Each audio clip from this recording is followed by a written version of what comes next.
আপনি যদি বিশ্বাস করেন আপনি আজ 15 ঘন্টা পড়বেন, তাহলে আপনি 15 ঘন্টাই পড়তে পারবেন। যদি বিশ্বাস না করেন তাহলে 15 মাসেও 15 ঘন্টা পড়তে পারবেন না। আমি একসময় সারাদিন শুয়ে শুয়ে ফোন চালাতাম, ফোন চালাতে চালাতে বিরক্ত হতাম, তবুও ফোন চালাতাম। একটা লুপের মধ্যে আটকে গিয়েছিলাম, সারাদিন 1 ঘন্টাও পড়াশোনা করতাম না। আসসালামু আলাইকুম, welcome to Mohibullah study point. আমি অনার্স 4th বর্ষের একজন স্টুডেন্ট, টুকটাক বিসিএস প্রিপারেশন নিচ্ছি। ঘুম থেকে উঠে দেখি বাইরে প্রচণ্ড বৃষ্টি হচ্ছে।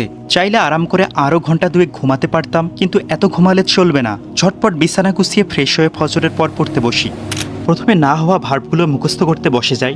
সবগুলো মুখস্থ করতে প্রায় 1 ঘন্টা সময় লেগে যায়। তবে খুশির খবর হচ্ছে আজ 200 ভার্ব পুরো ক্লিয়ার হয়ে গেছে। কোনো বিষয়ে আপনি কতটুকু শিখেছেন এটা যাচাই করার জন্য পরীক্ষার বিকল্প কিচ্ছু নেই। আপনারা যারা বিসিএস, ব্যাংক সহ সকল প্রকার চাকরির প্রস্তুতি নিচ্ছেন, তাদের জন্য প্রচেষ্টা অ্যাপ হতে পারে গেম চেঞ্জার। একদম প্রিমিয়াম সব সার্ভিস ফ্রিতেই পেয়ে যাবেন। অ্যাপের লিঙ্ক কমেন্টে দেওয়া থাকবে। আমি নিজেও এখানে প্রতিদিন পরীক্ষা দিই। 33টা ভার্ব খুবই জ্বালিয়েছে। আমি প্রথমবার পরীক্ষা দিয়ে পেয়েছি 31, আরও একবার পরীক্ষা দিয়ে 33-এর মধ্যে 33 পেয়েছি। আগামীকাল আবার 200 ভার্বের পরীক্ষা দেব। এই 200 ভার্ব দিয়ে আমি ফ্রি হ্যান্ড রাইটিং প্র্যাকটিস করব, না হলে কোনো লাভই হবে না। প্রত্যেকটা ভার্ব দিয়ে বিভিন্ন অ্যাঙ্গেলে সেন্টেন্স তৈরি করব এবং সেগুলো বারবার প্র্যাকটিস করব যাতে আর ভুলে না যাই। বারবার এক খাটনি করতে ভালো লাগে না।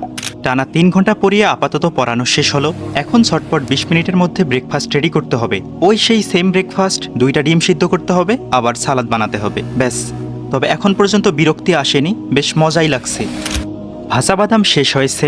সালাদে বাদাম খুবই গুরুত্বপূর্ণ। বাদাম ভাজতে বেশ সময় লাগে। বাদাম ভাজতে ভাজতে নাউনের একটা ক্লাস শেষ করে ফেললাম। প্রচেষ্টা অ্যাপে নাউনের উপর আজ পরীক্ষা দেব। সেখানে নাউনের আলাদা আলাদা কোশ্চেন ভাগ করা আছে। وما يستوي البحران هذا عذب فرات سائغ شرابه وهذا ملح أجاج ومن كل تأكلون لحما طريا وتستخرجون حلية تلبسونها। অনেকে আমার সালাদের রেসিপি জানতে চেয়েছেন। শসা, মরিচ, পেঁয়াজ কুচি কুচি করে কেটে নেবেন। অল্প একটু লবণ, অল্প একটু সরিষার তেল আর বাদাম মিক্স করবেন। চাইলে আপনারা অল্প একটু লেবুর রস দিতে পারেন, না দিলেও চলবে।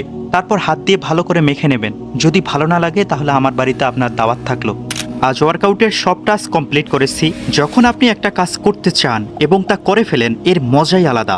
সবগুলো টাস্ক কমপ্লিট করে অনেক আনন্দ লাগছিল। এখন চিনিও বাদ দিয়েছি। আপনারা কোনো কিছু করতে চাইলে আগে খাতায় লিখে নেবেন, তারপর সেই কাজটা করে সেখানে একটা টিক মার্ক দেবেন। তারপর যে আনন্দটা লাভ করবেন আমার সাথে আপনারা অবশ্যই শেয়ার করবেন। তার ভোরুর ধনুক বেঁকে ওঠে তনুর তলোয়ার, সে যেতে যেতে ছড়ায় পথে পাথর কুচির হার, তার ডালিম ফুলের ডালি গোলাপ।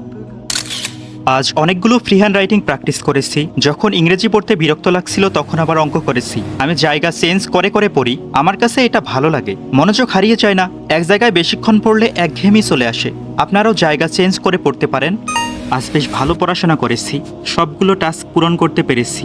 সবচেয়ে আনন্দের ব্যাপার হলো চিনি ছাড়া চা খেয়েছি।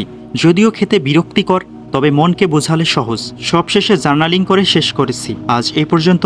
Please keep me in your prayer. আসসালামু আলাইকুম।